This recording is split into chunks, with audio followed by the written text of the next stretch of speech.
If you've been following the great space race over the last 2 years, including India landing on the moon in August, SpaceX's Falcon Heavy billion-dollar asteroid mission for NASA, and how SpaceX launched 3 Falcon 9s in less than a day, then you're going to love this interview with Royal Helium because rocket launch activity in 2022 reached a new record. 2023 set another record with 223 launches, and 2024 is expected to set another record. And how does that apply to Royal Helium? Well, they've already got multiple year purchase commitments from two offtake partners in the major North American aerospace and space launch industries, including a major space launch company, which all of us on the outside have kind of narrowed down to one of NASA, SpaceX, which is Elon Musk's company, or Blue Origin, which is Jeff Bezos' company, because helium plays a critical role in space launches. And more than just space launches, helium pricing is skyrocketing, pardon the pun, or has been, because demand is coming in from many high-tech applications outside of space launches, which obviously is causing supply issues and making it a high-priced commodity with prices continuing to rise. The company's state-of-the-art facility, the Steville plant, is processing upwards of 50 million cubic feet of raw gas. In other words, don't worry about the number. There's a lot of gas and a lot of helium with a life of the plant of 25 years. And here's the big news. Royal Helium and Sparrowhawk Developments enter into $25 million partnership and letter of intent for resource development and new facility construction in Saskatchewan. Andrew, welcome back, my friend. Thanks for having me, George. Hey, there's a lot to absorb here. Here's the first question I'm going to ask you. Sparrowhawk is going to be investing $25 million into drilling, completion of the wells, construction of the new helium purification facility. How does this accelerate your growth, and how happy should shareholders be about this development? Yeah, it's sort of it's tough to overstate the importance of this, George. I mean, we've been working on this one for a long time, and what it lets us do is shift our focus away from, okay, we've got Steville, now let's go do another one, to, okay, we've got Steville, now let's go two more. And because we can develop field 2, which will be Val Marie, and field 3 in conjunction with each other, because we only have to spend our capital on one of those two. It is frankly a terrific deal for the company, a terrific deal for Sparrowhawk, and our shareholders should be over the moon. This is non-dilutive resource development at its best, securing both the economics for Royal, for Sparrowhawk, and also securing the social license to operate in southern Saskatchewan by choosing the partner that we did. I mean, it's terrific any way you slice it. There is literally no downside to this deal. Does Royal Helium have to put up any money here, or is it a common? Is this Sparrowhawk putting up the money and Royal Helium putting up the assets at the end of the day? Yeah, I mean, at the end of the day, it's a bit of both, right? So in terms of building this project out, the first 25 million to get spent on it is Sparrowhawk's, not ours. So we remain the operator, so we retain control of the drilling operations and the facility construction. We just don't have to write the checks for it. Now, looking forward, I found an interesting excerpt from the press release, which said, Sparrowhawk and Royal commit to partnering on future helium opportunities in Saskatchewan as and when they materialize. So could this model extend to other wells and other plants?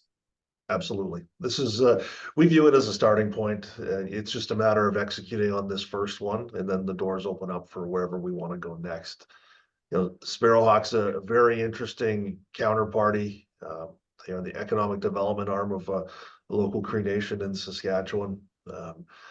They've made investments before, material investments before, but this is their first foray into the helium space or even the natural resource space in general. And it was interesting to them because of the way we approach resource development. One, we're in a critical mineral, which is green because of the way we do it. That's for one.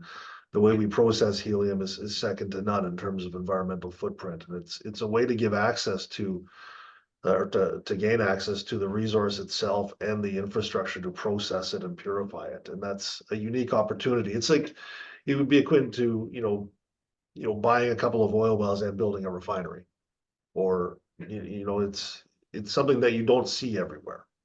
It's I have a hard time describing. I gotta admit, I saw it. You typically expect to hear, Royal Helium gets debt financing from George Yeah. Com Investments or whatever, and we don't hear about Sparrowhawk. We haven't heard of them, but it's almost like you're opening up a brand new source that's not just money oriented, but like you said, it's very important for them from a social point of view to Yeah. strike deals like this. From a social point of view and an employment point of view, I mean, we'll be providing opportunities for training and employment for a whole new industry of folks in southern Saskatchewan. So it's good for everyone. The local community will benefit in a great way. But as importantly, Sparrowhawk will make a boatload of money off of this, as will Royal, and our shareholders should be ecstatic about it.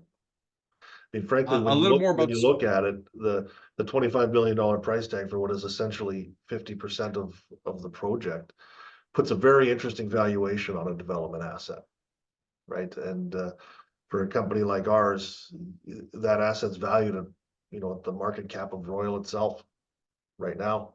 It's it's a great deal Yeah, for our run the numbers there. Run the numbers there so people understand that sure. how you're saying that, because Yeah, $25 simple. million gets them essentially Yeah, 50%. 25 million for 50% implies a $50 million valuation on the asset, right? The market capitalization of Royal right now is $41 million. Oh, and by the way, we've got a producing helium plant in Alberta, Yeah. and 3-year contracts that we're selling into. So it's a good deal for us. It's a good deal for Sparrowhawk. Um, the advantages of a JV over equity, because traditionally something like this, you'd have to just issue equity. So I Yeah, did some math, and if you did this $25 million at today's prices, you give about 62% of the company. That's not including the warrants. that's But right. in this situation, Sparrowhawk is kind of 15, I'm just going to round here, Yep. 58% working interest in the wells, and then 46% interest in the processing facility itself.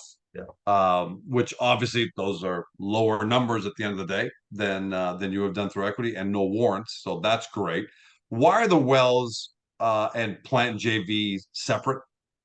Oh, simple, because valuing wells is relatively easy to do, but valuing return on an infrastructure asset is a whole nother cost of capital, right? So when we put the package together initially, we discussed at length how best to build this, and what we landed on is basically two separate joint ventures, one for resource development and one for running infrastructure and midstream assets. And that's really what it boils down to, because the valuation of both is materially different.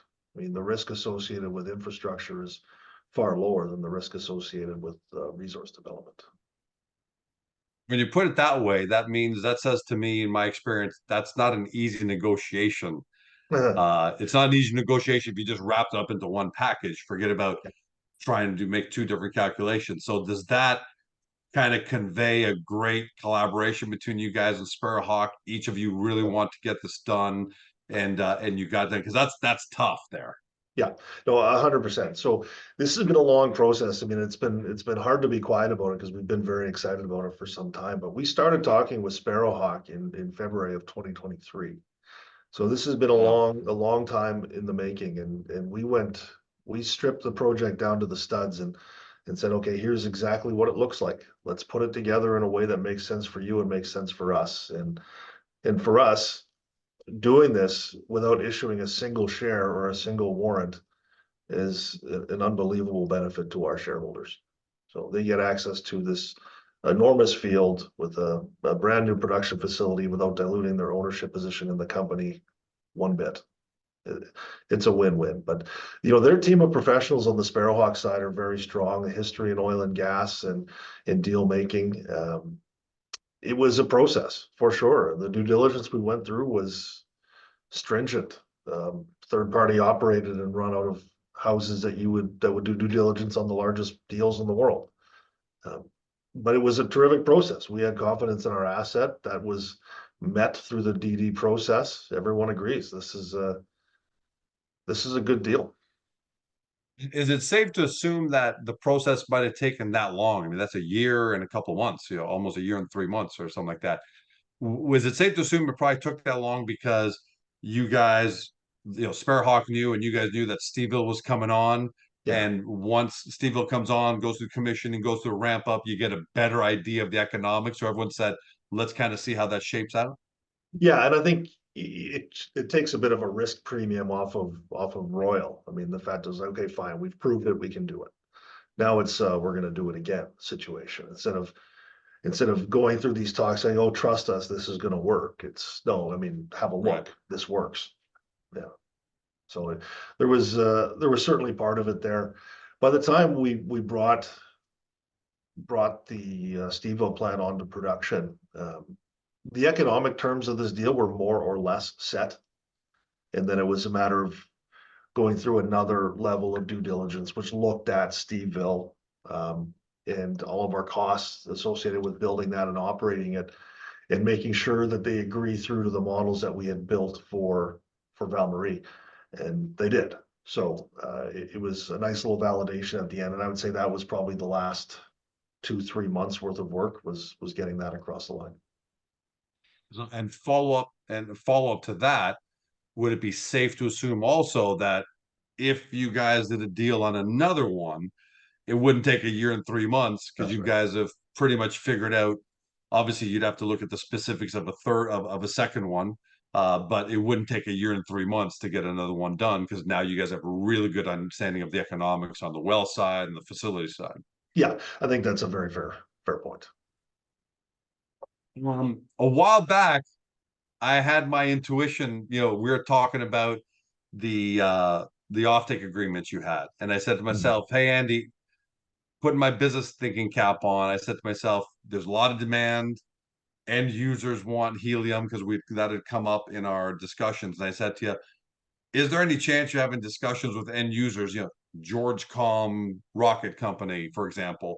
I think I said something like that, where I said they Yeah. may come to you and say, hey, Andy, instead of you guys having to go through the financing rigmarole and the time, how about if we just fund you and we move this along faster? And at that time, you couldn't be specific, obviously, but you had alluded to there are some kind of discussions like that going on, and that's all I can say for now. Is this what you were thinking of at that time, or are there in fact other discussions potentially taking place with end users still who want helium to come online faster? Yeah, and the answer to that question is yes and yes. This was certainly in the works at the time. It was in my mind, but yeah, there are other things that we are pursuing as well along those lines. I mean, the demand for the product is not going away. In fact, it's growing stronger. So the rush for development is on. And for companies like ours, well, any public helium exploration company with material land base, I mean, you have to seriously consider how are we going to explore and develop this in a meaningful and non-overly dilutive way. And I think we've sort of defined that path here with what we've done. Because as you said, I mean, equity financing this $25 million build-out would have cost us more than half our company. And from an equity perspective, that's just not something we're willing to do. This is how it's done. Find partners that you can work with that have a vested interest in resource development and get it done. You touched a little bit on the macro, and I always like to talk to you about the macro because we can't really track it at home. It's not like gold. Everyone's watching gold prices together climbing Yeah. and so on and so forth, and we can't do that with helium. So what's the helium macro look like? How's supply looking? How's demand looking? And how is pricing looking since the last time we spoke? Yeah, I mean, all the it's more or less unchanged. I'll say that. So demand remains strong. Um, Supply remains weak, but there are projects that are starting to come online, ours being one of them. There's a few others that are progressing towards it. Um, the pricing has remained relatively stable. I mean, we see market prices, third-party contracts that are very high in the $1,000 plus per MCF. Now, that's not where companies like ours are going to be contracting. Those are generally large volume government deals. I would suggest that, for us, we're looking at anything in sort of the 750, 850 range would be somewhere where we'd expect to be contracting in terms of pricing on what we would call a long-term contract, which would be, a 3 to 5 year deal. Which would be significantly higher than the average Yeah, price you've got in these offtake agreements already. You're somewhere in the fives, yeah, five, six, somewhere we're there. 538 on average. Yeah, that's a material increase. And frankly, I think I mentioned this before, but when we put a project together, obviously we stress test it like based on what we think the economics of production are going to be, and we use a price of 125 dollars Canadian for our economic stress test. So every project that we move to development is going to be economic at that 125 Canadian range, which is a little ways off from 538 US. Well, devil's advocate. Are you maybe doing uh, a slight disservice by under, I know I think it's great that you remain conservative at $125 Yeah, Canadian, but when the market is clearly higher than that now, it's not close. And it's not like it's a short-term blip to say, hey, George, you went up to 500 yeah, for the last 3 months. Let's see if it sustained itself. And now it's at yeah. 750. At some point, do you start to change the economics For and sure. adjust that upwards? For sure. I guess I should have been a bit more clear on that. That's the metric we use when we were picking up land back when we were Okay. actively in the acquisition phase of buying project areas. So we haven't been doing that in quite some time. Obviously, we picked up that 40-mile asset last year, but safe to say that that one we had more data on um, than previously. So yeah, I mean, now if we were looking at buying an asset or buying a near production story, we wouldn't use 125. We'd use something where we think the floor will be in the long term, when I think that's somewhere between 4 and 500. Another devil's advocate question. We're talking about next steps, and now that you've got these two, you can look for a third. But you are a small cap company at the end of the day. You don't have endless resources. So with Steve-O running, Val Marie essentially funded, so you don't that's off your mind, so you can move towards getting that up and running. Do you even have the bandwidth for a third field and a third production facility? And if so, where does your bandwidth end right now? In your current state. Yeah, fair question. We also have the benefit of having fields that we've already drilled, right? So when we talk about going into our next project area, it's not going into a brand new region where there's no data and drilling exploration wells and hoping they work out. It's much more about completing on a new zone in a well and doing some longer term flow tests to see if it warrants a plant. And when it does, we'll put it through the same process we've done before, which is do a resource calculation on it, sign an offtake agreement for most of the production, and then walk it down the street to our banking partners and say, hey, we're back. We want to build our third facility now, and securing that credit to get those facilities built. At that point, the burden on equity capital is much, much lower, and in fact, may well be covered by the cash flow from Steveville. By the way, there's probably no stronger indication of how big this news is than the fact that I'm doing this interview from Dubai, which just went through some pretty crazy storm action. If anybody's been living under a rock and haven't seen it, so hence why I don't have the great lighting, not the best setup in the world, but you know, the term is come hell or high water, we're going to get something done, right? Well, in this case, come hell or high water in Dubai, we were going to get this interview done. We tried to get it done last night, but it wasn't quite the right circumstance. But I'm glad we got it. I'm glad we got it done tonight. And that's tongue in cheek, but that's how important this interview was. Last words to you, Andy. When you're talking to shareholders, you gave us a great overview of the economics behind all of this and some of the nuances. Last word to you, the shareholders, as to next steps and what they Sure. should be looking forward to. Yeah, I think the takeaway here, at least what I would like the takeaway to be, is we've heard a lot of talk about what's next, what's after Steveville, and we've been relatively quiet about that over the last number of months as we've been ramping up Steveville. But that entire time we've been working on this one. So that question has now been answered. What's next has been answered, and answered very clearly, including how is it going to get paid for. So that's the message to take away. I mean, we can easily move now from a 1 to a 2 facility company using principally other people's capital, through this economic partnership agreement. Things are looking good for Royal. I mean, We're doing a lot of the right things. Our plant is behaving well. It is getting closer and closer to capacity every day. We are making sales. We are collecting revenues. I mean, there's no other helium company out there that can say that. So we're in a pretty unique spot. We like to think we've cemented our place in the helium exploration and production company sort of ladder, and just looking forward to going to the next one or two facilities here in the relative short term. Congratulations, Andy. I think I speak on behalf of most of your shareholders say this is a job well done because one is tough, but some cynics can say, well, it's one, and that you might be a one-trick pony, but now Yeah. you're telling the world that you're no longer a one-trick pony for anybody who might have doubted. I don't think there are a lot of people, but there are always some. But Yeah. the fact you're able to lock this down and put yourself in a position for more, I think is great, and we wish you all great success. Thank you. I appreciate it. For everybody watching at home, you've been watching Andrew Davidson, Chief Executive Officer of the Royal Helium, trades in Canada, RHC, trades in the US, RHCCF. For those new to the story, you're seeing this $25 million headline. You've stumbled onto Royal Helium and wondering, hey, I want to know more.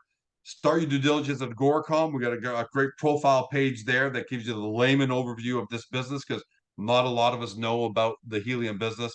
And once you've got that under your belt, head over to the Royal Helium website, do your deep dive due diligence. Thanks for joining us. Have a great day. See you from Dubai. Hey Small Cap fam, I hope you loved this interview because more than a dozen people were involved in its production for the sole purpose of making you happy. If so, can you take a moment to support both our awesome guest company and Agoracom? Your engagement means the world to us. First, if you enjoyed this video, give us a thumbs up by tapping that like button. It's a small gesture that helps this interview reach even more potential investors to discover today's guest. Second, we would love to hear your feedback on this interview, so please leave a comment below. Be sure to keep it clean, but feel free to poke fun at George. If you loved what you heard on today's video and want to dig into our guest company right away, take a look at the links in the description below. And while you're at it, hit that subscribe button and ring the notification bell to never miss another great Agoracom small cap video. Thank you so much. We couldn't do any of this without you. Make sure to come back soon.